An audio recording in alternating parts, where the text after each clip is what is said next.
content d'être ici ce soir. M'entendez bien? Oui? Oui. Super. J'aimerais qu'on puisse tourner ensemble ce soir dans l'Épître de Paul aux Éphésiens. J'aimerais qu'on puisse regarder un autre géant dans la vie. Heureusement, ce n'est pas tout le monde qui a ce géant-là à vaincre. Je vais parler du géant de la colère, mais si on regarde un petit peu ce qui se passe dans notre société, c'est un géant qui se développe de plus en plus de choses qui portent les gens à être colériques par rapport à toutes sortes de situations. Donc, si on lit Éphésiens 4, le verset 26 à 32,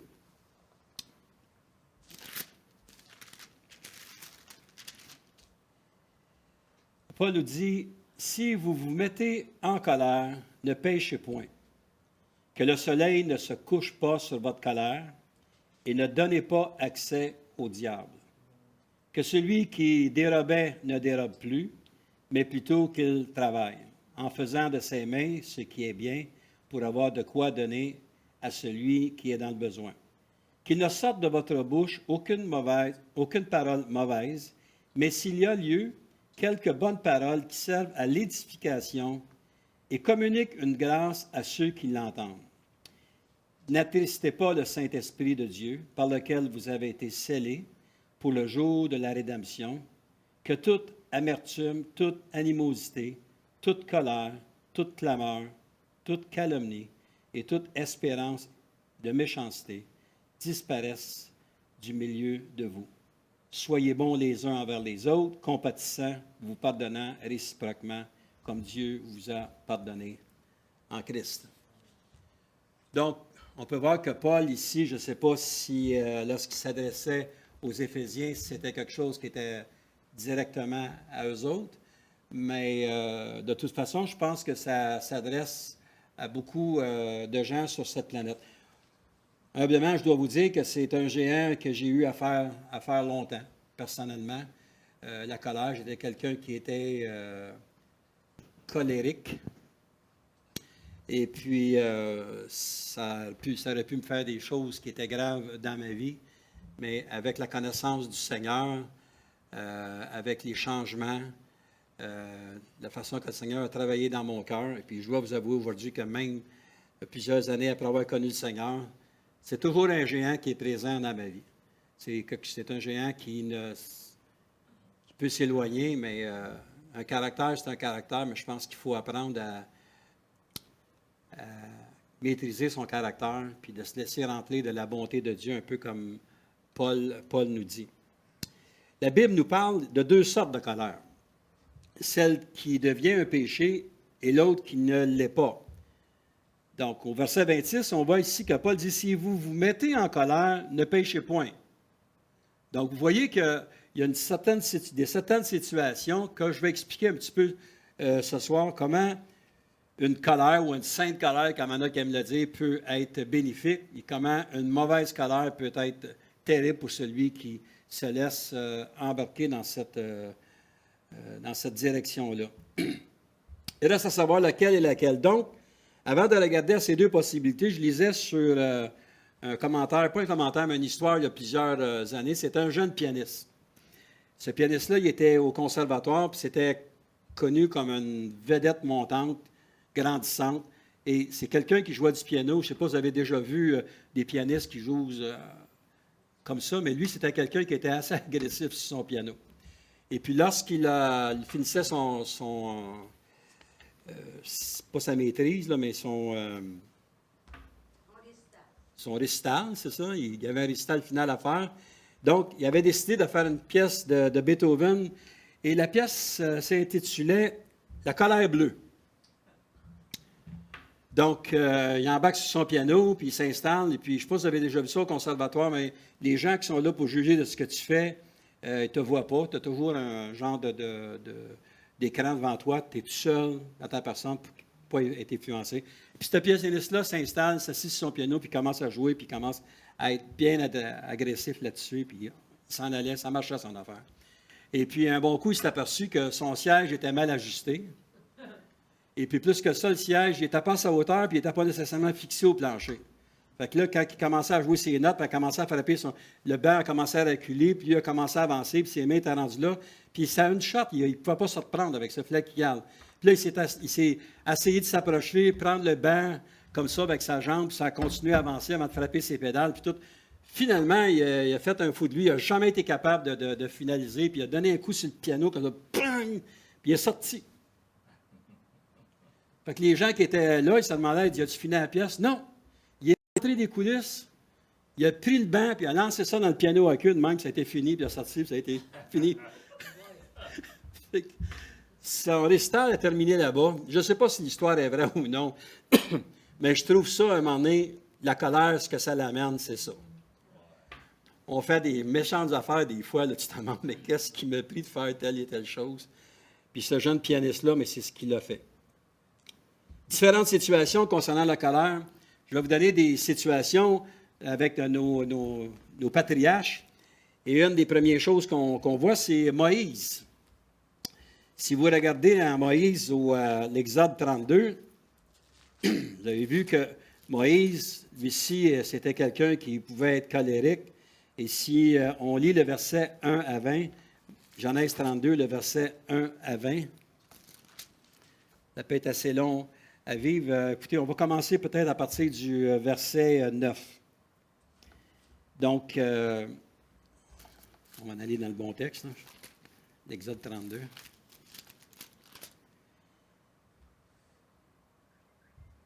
Commençons au verset 11.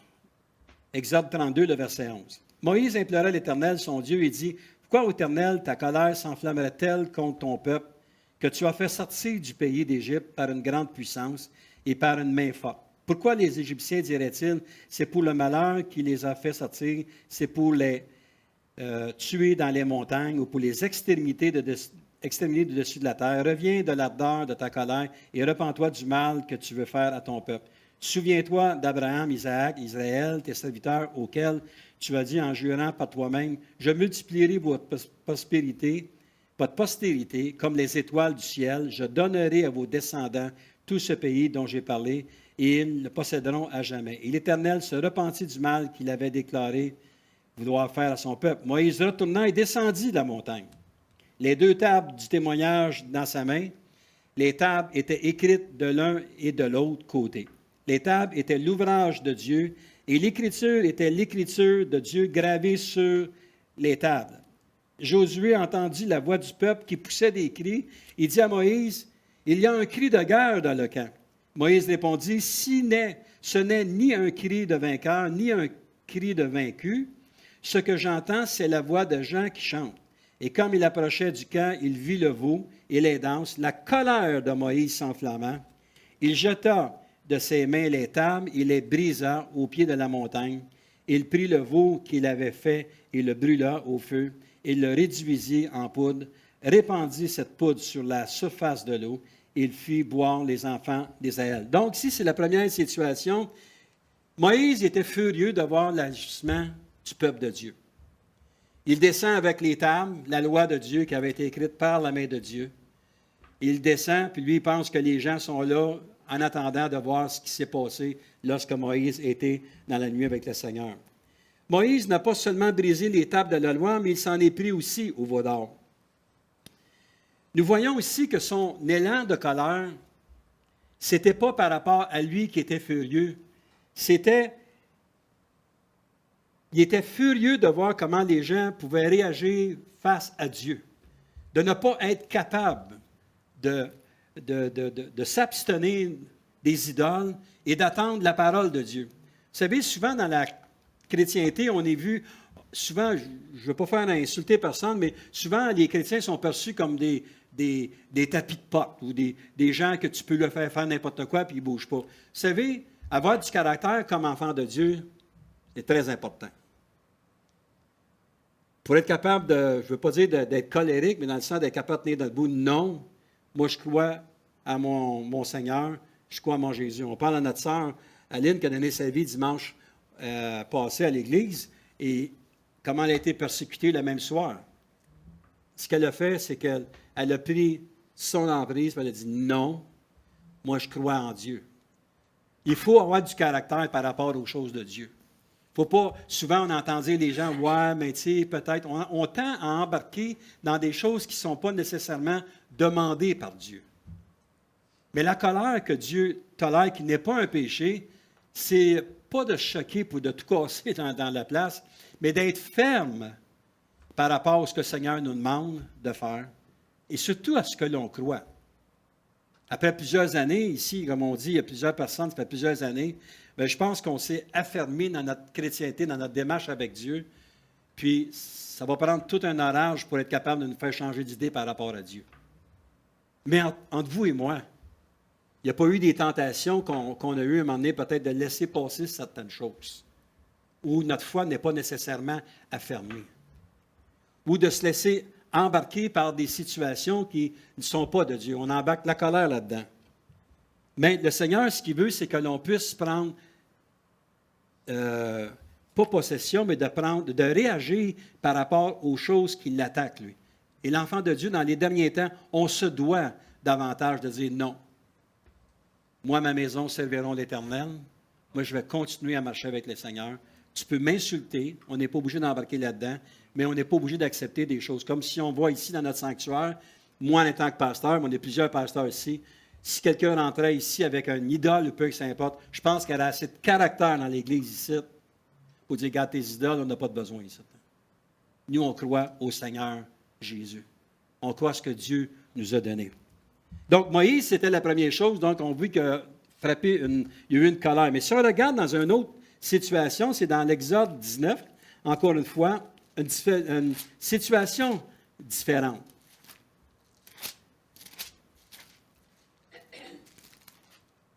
Exode 17, le verset 1 à 7. Toute l'assemblée des enfants d'Israël partit du désert de Sin, selon les marches que l'Éternel leur avait ordonnées, et ils campèrent à Réphidim, où le peuple ne trouva point d'eau à boire. Alors le peuple chercha querelle à Moïse. Il dit, « Donne-nous de l'eau à boire. » Moïse leur répondit, « Pourquoi me cherchez-vous querelle? Pourquoi tentez-vous l'Éternel? » Le peuple était là, pressé par la soif, et murmurait contre Moïse. Il disait, « Pourquoi nous as-tu fait monter hors d'Égypte pour me faire mourir de soif avec mes enfants et mes troupeaux? » Moïse cria à l'Éternel en disant, « Que ferai-je à ce peuple? Encore un peu, et ils me lapideront. » L'Éternel dit à Moïse, « Passe devant le peuple, prends avec toi des anciens d'Israël, prends aussi dans ta main ta verge, avec laquelle tu as frappé le fleuve, et marche. Voici, je me tiendrai devant toi sur le rocher d'Horeb, tu frapperas le rocher, et il en sortira de l'eau. Et le peuple boira, et Moïse fit ainsi aux yeux des anciens d'Israël. Il donna à ce lieu le nom de Massa et Mériba, parce que les enfants d'Israël avaient contesté, et parce qu'ils avaient tenté l'Éternel en disant, « L'Éternel est au milieu de nous, où n'y est-il pas? » Donc, on voit ici, dans cette situation-là, que le peuple en voulait à Moïse. Moïse était le leader. Puis il dit, « Tu nous as emmenés dans le désert pour mourir. » Donc, Moïse, ce qu'il a fait, il a été implorer l'Éternel. Il dit, « Qu'est-ce que tu veux que je fasse avec ces gens-là? Un peu plus, puis ils vont me lapider. » Et l'Éternel lui a donné une façon que ça ne s'en aille pas jusqu'à une extrémité de colère pour qu'il puisse arriver au rocher et frapper un coup afin que l'eau puisse sortir. Donc, on voit que Moïse avait des bonnes intentions. Mais si on va dans le livre des Nombres, au 20e chapitre,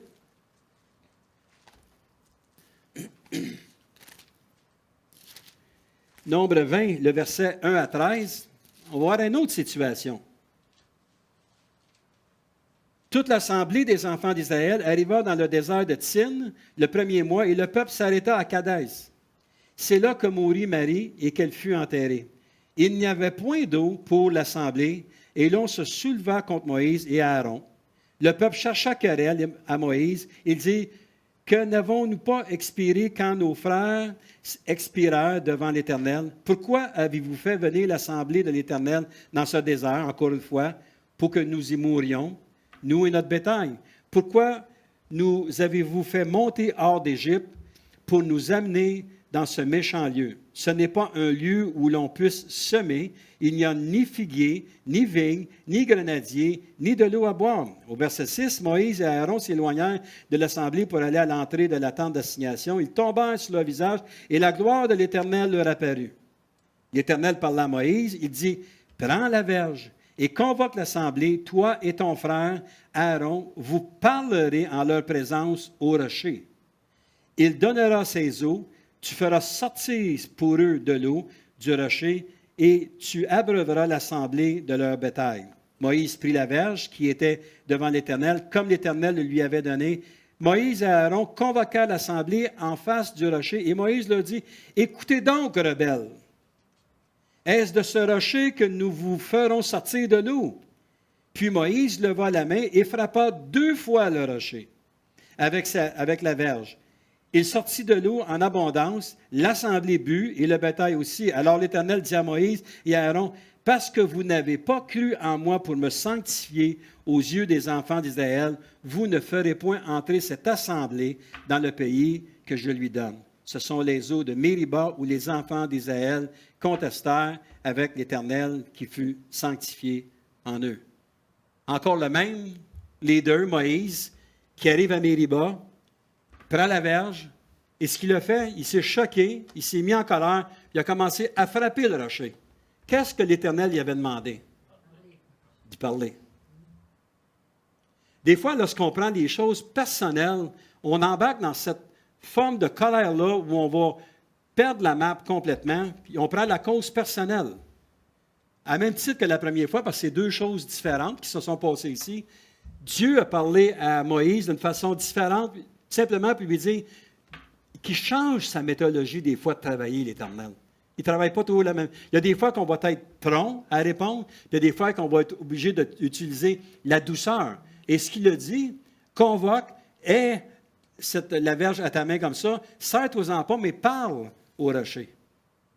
Il n'a pas parlé, il a frappé à plusieurs reprises sur le rocher. Oui, l'eau a sorti, mais on voit comment est-ce qu'il a agi par rapport à ça. Ça, c'est une colère qui emmène à des réprimandes. C'est bien marqué ici que le peuple n'a jamais traversé l'assemblée, puis on voit aussi comment est-ce que Moïse n'a jamais traversé aussi l'autre côté dans la terre promise. Il y a des conséquences lorsqu'on a comme un blackout ou lorsqu'on peut colère, on va dire des choses, on va faire des choses que plus tard, on va regretter. Dans le monde, on voit des situations que, comment, il y en a qui appellent ça l'irréparable. Ils vont commettre des gestes, la colère. Je ne sais pas, vous autres, dans le couple ou dans les situations que vous avez à vivre. Moi, je suis venu dans un environnement qui n'était pas facile. Puis à un moment donné, c'est comme si tu vois noir, là. Puis tu étais aux prises avec ça. Puis jusqu'à temps que tu te réveilles, puis là, tu vas commencer, tu pleures, puis tu regrettes, puis tu dis, est-ce que j'ai fait des choses qui étaient graves? Merci Seigneur, jusqu'à date, je n'ai pas fait de choses qui étaient graves. Mais j'ai connu des gens qui ont fait des choses qui étaient graves. Je vais juste compter une petite anecdote. Lorsque l'année avant que je donne ma vie au Seigneur, j'avais une business et puis on installe un tapis dans une salle de danse. Il fallait que ça soit à Sabrevois. Il fallait installer ces nouveaux planchers-là parce qu'il fallait qu'on puisse, qu'il y ait une fête, ça prenait du tapis neuf. Donc, on y a été le faire. Moi, j'ai vendu, j'ai installé le tapis pour que tout soit installé. Et puis, la femme a dit, il n'y a pas de problème, était fini, je vais te faire ton chèque. Puis, dans ce temps-là, c'était dans les années 82, on était en faillite, d'autres magasins. On avait besoin de ce 2500 $-là que ça nous coûtait dans ce temps-là pour installer le tapis. La femme n'a jamais voulu me payer. Ah, c'est pour moi qui est le propriétaire. Elle dit, va voir les issus qui ont assis dans le bar. C'est eux autres les propriétaires. Je me suis promené de la salle à dîner, j'étais dans le bar. J'ai été voir les 4 gars qui étaient assis là. J'ai dit, ça a l'air que c'est eux autres les propriétaires. Ils ont commencé à rire de moi. Ils disent, non, c'est pour moi le propriétaire. Va voir la femme qui est dans la cuisine. En tout cas, ça se fait 2-3 fois. J'ai vu noir. Je dois vous dire sincèrement, assez noir que moi, je voyais la faillite. Je voyais, il n'y a pas d'autre moyen. Cette femme-là était en train de sortir des frites de son bac à l'huile, puis je me suis vu la prendre, puis aller jusqu'à l'irréparable. Je me suis vu faire ça. Mon associé qui était avec moi m'a pris par le bras, puis on a sorti. Ça, c'est les résultats de la colère de ne pas être capable de se contrôler. Ça aurait pu être grave dans ma vie. Probablement, j'aurais été en prison, j'aurais des choses qui auraient pu être faites. Mais la colère, c'est ça. Des fois, on s'abandonne dans des situations où est-ce qu'on va blesser un cœur d'une personne, de notre femme, de notre mari, de nos enfants, de notre famille. tout simplement parce qu'on n'a pas de retenue. Puis au lieu de prendre nos fardeaux et de les mettre devant le Seigneur, on va dire, Seigneur, qu'est-ce que tu veux me montrer à travers cela? Bien, on va agir nous autres mêmes. Ça dépend de la façon qu'on est. Merci Seigneur, si vous n'avez pas ces problèmes-là, mais il faut faire attention parce que des fois, la colère peut surgir rapidement. Donc, le résultat, ce geste de colère lui a enlevé le droit d'entrer dans la terre promise. Paul dit dans 1 Timothée 3, le verset 1 à 7, « Cette parole est certaine. » Si ça s'adresse aux anciens, ça s'adresse aux gens qui dirigent l'Église. Si quelqu'un aspire à la charge d'évêque, il désire une œuvre excellente, il faut donc que l'évêque soit irréprochable, mari d'une seule femme, sobre, modéré, réglé dans sa conduite, hospitalier, propre à l'enseignement. Il faut qu'il ne soit ni adonné au vin, ni violent, mais indulgent, pacifique, désintéressé. Il faut qu'il dirige bien sa propre maison et qu'il tienne ses enfants dans la soumission et dans une parfaite honnêteté. Car si quelqu'un ne sait pas diriger sa propre maison, comment prendra-t-il soin de l'Église de Dieu? Il ne faut pas qu'il soit un nouveau converti, de peur qu'enflé d'orgueil, il ne tombe sous le jugement du diable. Il faut aussi qu'il reçoive un bon témoignage de ceux du dehors afin de ne pas tomber dans l'opprobre, dans les péchés du diable. Bon, ici, il y a plusieurs choses qui sont données, qui soient hospitaliers, mais verset 3, c'est ni violent, mais indulgent, pacifique, désintéressé. Ça, c'est des qualités qui sont contraires à la colère, d'être colérique. Comme pasteur, il faut apprendre à se contrôler. Je dois vous avouer que même comme pasteur, ce n'est pas toujours facile. Il y a toujours des situations qui arrivent. Ça arrive aussi des nuits qu'on ne dort pas bien puis qu'on ne vient pas me piler sur le pied. Là. Je veux dire, c'est à peu près ça de même. Moi, je ouvre mon cœur quand je prêche, là, comme ça, je suis de même. Juste montrer que des fois, les pasteurs, on a de l'air tellement sanctifiés, on a réellement besoin de la sanctification de Dieu davantage. Mais c'est un peu ce que Paul enseignait. Donc, si on va dans notre texte, si on revient dans notre texte dans Éphésiens, au 4e chapitre, on peut voir comment est-ce que Paul commence son enseignement sur nous aider. Le verset 26, quand il nous dit si vous vous mettez en colère, ne péchez point, que le soleil ne se couche pas sur votre colère. Que si vous vous mettez en colère, ne péchez point. Si vous vous êtes mis en colère, bien, la colère, si vous ne voulez pas qu'il y ait trop dans votre vie, c'est important de régler la colère le plus tôt possible. Dans un couple, c'est important de régler les moments de colère qu'on a. On ne réglera pas une vie de couple en passant 24 heures couchés dos à dos. Vous voyez, je veux dire? Mais qu'on puisse prendre par la main et d'être capable de dire « m'excuse » ou « pardon » ou peu importe. De ne pas laisser cette situation-là nous animer parce que ça va nous emmener encore plus loin. Et lorsqu'on va pécher parce qu'on est embarqué dans la colère, comme on a lu tantôt, on donne accès à Satan qui entre, qui va faire aller ton geste plus loin dans la vie. Tu vas t'avancer davantage dans cette situation-là. Ici, Paul ne nous dit pas de problème pour la colère si cela peut te faire du bien en baissant la pression. Non, c'est pas ça qu'il dit. Jésus nous dit plutôt le contraire, c'est de se pardonner les uns les autres. Mais ce que Paul nous dit ici concernant la colère est exprimé dans la vie de Jésus. Et regardez ici dans Jean 2, un texte que vous connaissez, comment Jésus lui-ci, comment il a agi par rapport à la colère. Jean 2, le verset 12 à 17, excusez. Après cela, il descendit à Capernaum avec sa mère, ses frères et ses disciples. Ils n'y demeurèrent que peu de jours. La Pâque des Juifs était proche, et Jésus monta à Jérusalem. Il trouva dans un temple les vendeurs de bœufs, de brebis, de pigeons, et les changeurs assis. Ayant fait un fouet avec des cordes, il les chassa tous du temple, ainsi que les brebis et les bœufs. Il dispersa la monnaie des changeurs et renversa les tables. Il dit aux vendeurs de pigeons, ôtez cela d'ici, ne faites pas de la maison de mon Père une maison de trafic. Ses disciples se souvinrent qu'il est écrit, le zèle de ta maison me dévore. Qu'est-ce que Jésus a fait ici? On sait tous, tout le monde prend ça. Il a renversé les tables. Mais pourquoi il a renversé les tables? C'est pas compliqué. Les vendeurs qui étaient là dans le temple, lorsque les gens allaient au temple, c'est qu'eux emmenaient leurs propres bêtes pour les donner, les présenter au Seigneur. Et eux, ce qu'ils faisaient, c'est qu'ils refusaient ce que les gens du peuple amenaient. Puis eux autres, ce qu'ils faisaient, ils disaient, on en a à vendre dans le temple. Prenez ceux-là, puis ils vendaient avec plus d'argent. Donc, eux, ce qu'ils faisaient des profits.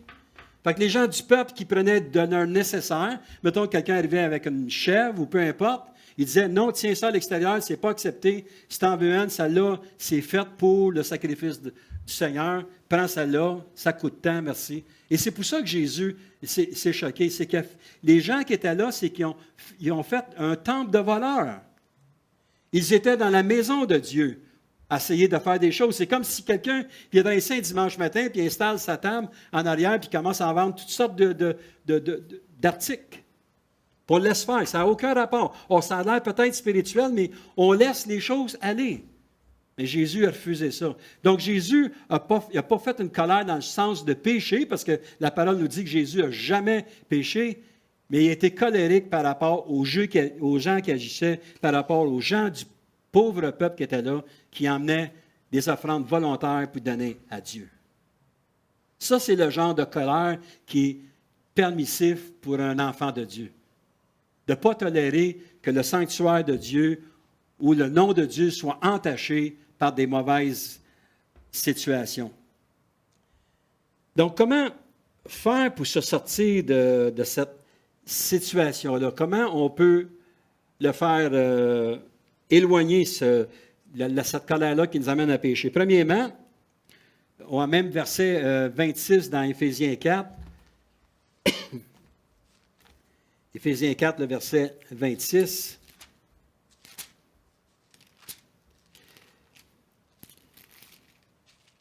La parole nous dit, « Si vous vous mettez en colère, ne péchez point, que le soleil ne se couche pas sur votre colère, comme j'ai lu tantôt. » Donc, ne pas nourrir notre colère. Vous en souvenez de Caïn et Abel. Caïn qui a laissé monter cette colère-là par rapport à Abel, jusqu'au point de lui enlever la vie. Joseph. Les frères de Joseph sont devenus tellement jaloux, colériques par rapport à lui, Joseph avec sa belle tunique, on va le prendre, on va le mettre dans une citerne, on va le jeter pour qu'il soit vendu, puis qu'on ne l'ait plus dans les jambes.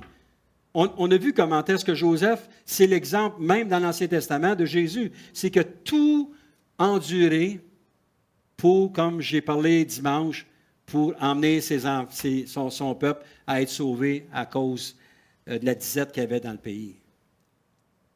Donc, lorsqu'il nous dit de ne pas nourrir cette colère-là, mais que le soleil ne se couche pas sur votre colère, je crois que c'est important que si on a des choses qui nous affectent réellement, qui nous amènent à une colère, d'être capable d'aller devant le Seigneur. Premièrement, de demander pardon à Dieu pour ça, puis de lui demander de nous aider par rapport à ces situations-là.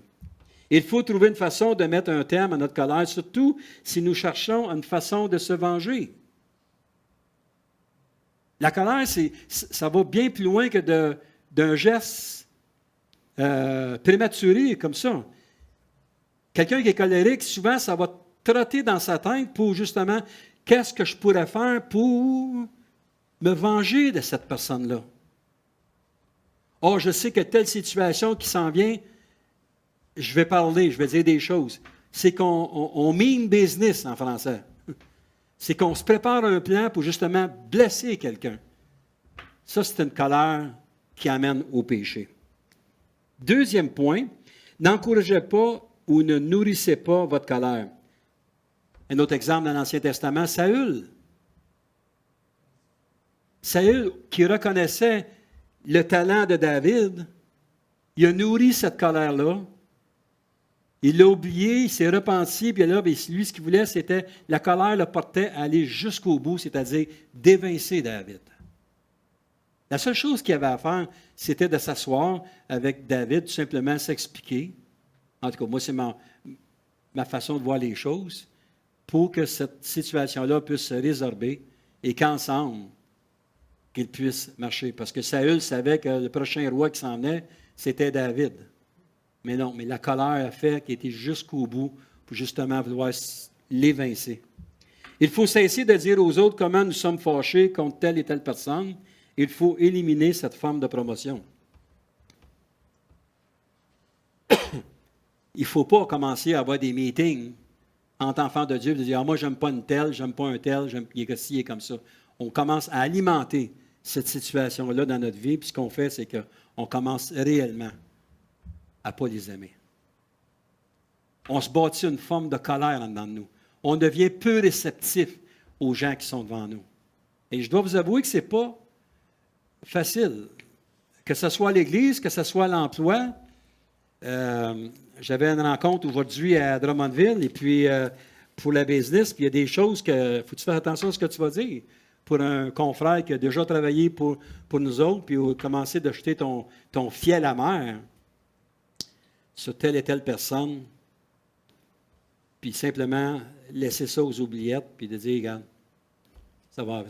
Il ne faut pas bâtir ça, il ne faut pas bâtir l'animosité à travers le peuple de Dieu. Au verset 29, Éphésiens 4, « Qu'il ne sorte de votre bouche aucune parole mauvaise, mais s'il y en a lieu, quelques bonnes paroles qui servent à l'édification et communiquent une grâce à ceux qui l'entendent. » Évitez de justifier le pourquoi de cette colère. Ouais, mais si tu savais ce qu'il m'a fait.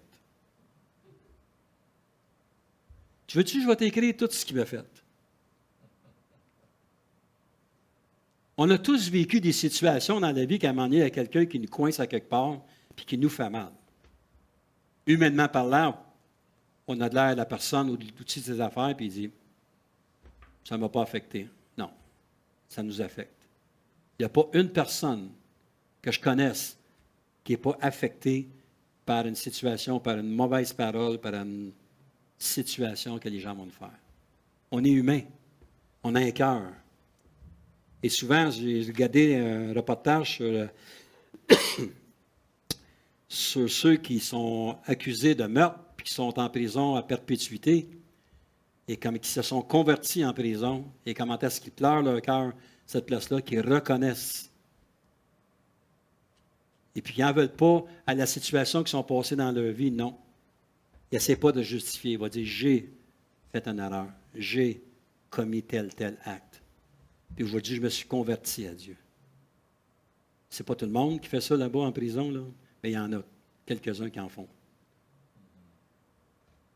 Que tout ce qui est vrai, que tout ce qui est honorable, que tout ce qui est juste, tout ce qui est pur, tout ce qui est aimable, tout ce qui mérite l'approbation, ce qui est vertueux et digne de louange, soit l'objet de vos pensées. Philippiens 4:8. Il y avait un petit commentaire ici qui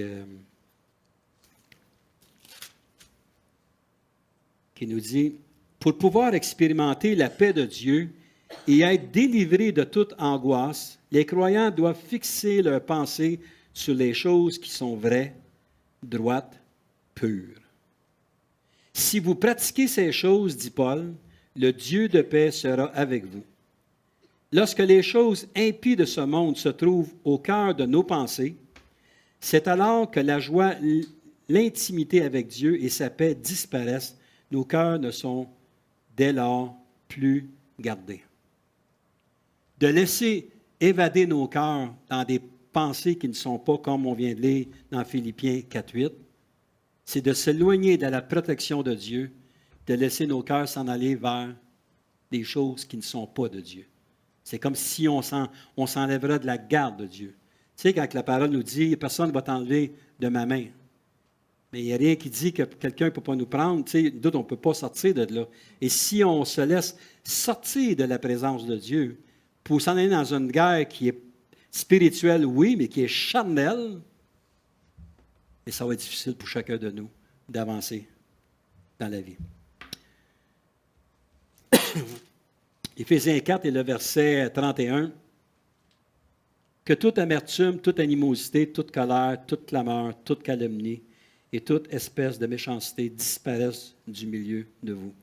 Ne répandez pas ou ne semez pas votre colère dans votre entourage. » Vous avez vu le film La Voix du pardon? pas s'il est en français, ce film-là. Oui? Ça vaudrait la peine, hein? Je pense que Marielle m'avait déjà parlé qu'on devrait peut-être présenter ce film-là ici, La Voix du pardon. Hein?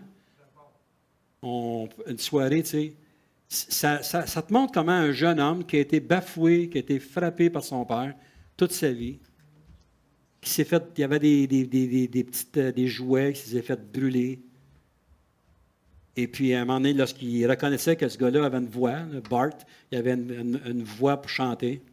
Et puis, il y avait quelqu'un, un de ses producteurs, qui avait dit, il dit, tant que tu ne sortiras pas quelque chose, un chant qui vient de ton cœur, tu vas avoir de la difficulté. Et tu chantes des émotions qui viennent de d'autres. Laisse parler ton cœur. Puis c'est là, mais le chant qu'on interprète avec Bertrand, je ne peux qu'imaginer, c'est lui qui l'a écrit, ça vient, c'est la conclusion de ça, de ce film-là. Peut-être rappeler, s'il y en a qui est capable de mettre la main sur le film français, faites-moi savoir, on va mettre ça à l'agenda, présenter ça à une soirée cinéma, popcorn.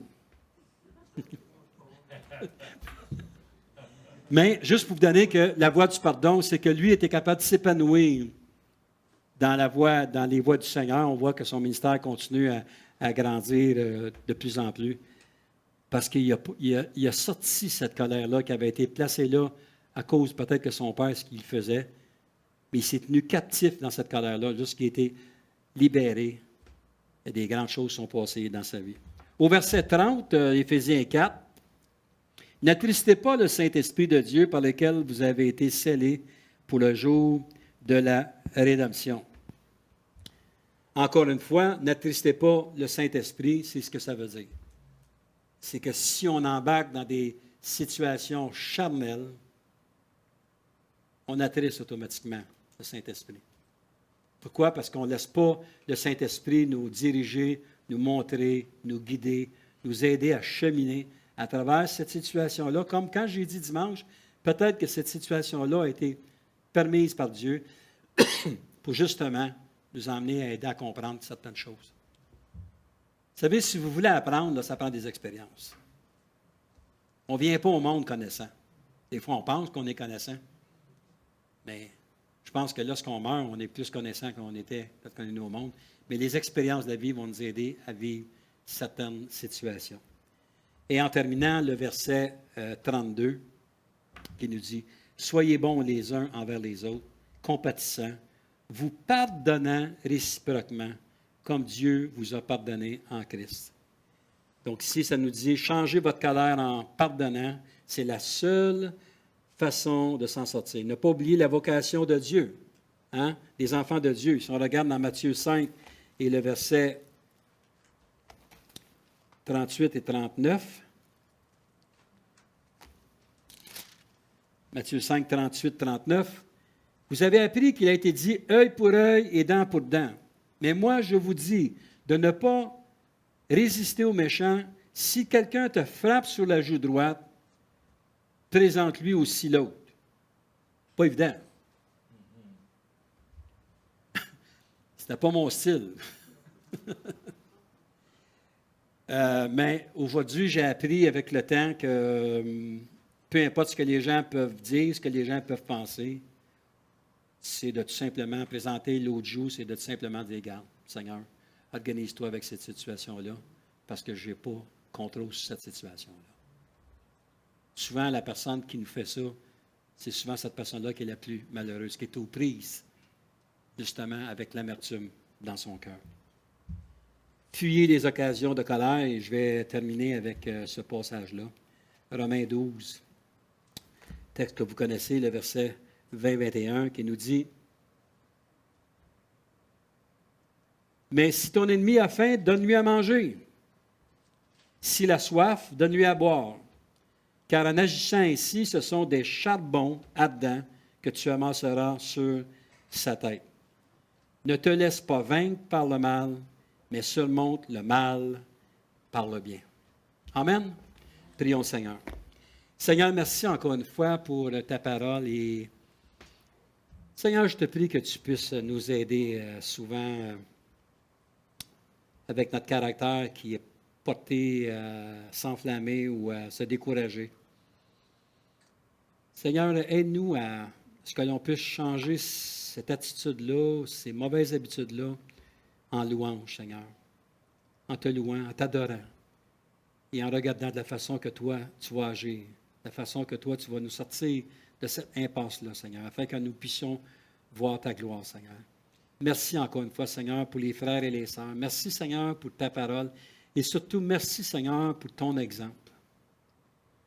Que tu as accepté de vivre, Seigneur, une vie, au moins les 3 dernières années de ta vie, Seigneur, une vie de persécution et d'aller jusqu'à la croix, Seigneur, de te laisser mourir, Seigneur, parce que c'était la volonté de ton Père, afin que nous soyons libres en toi, Seigneur. Donc, on te remercie encore une fois, Seigneur. Je te remercie pour tout ce que tu fais. Dans le nom de Jésus, on a prié. Et tout ton peuple te dit Amen et Amen. Seigneur bénisse et passe une belle soirée.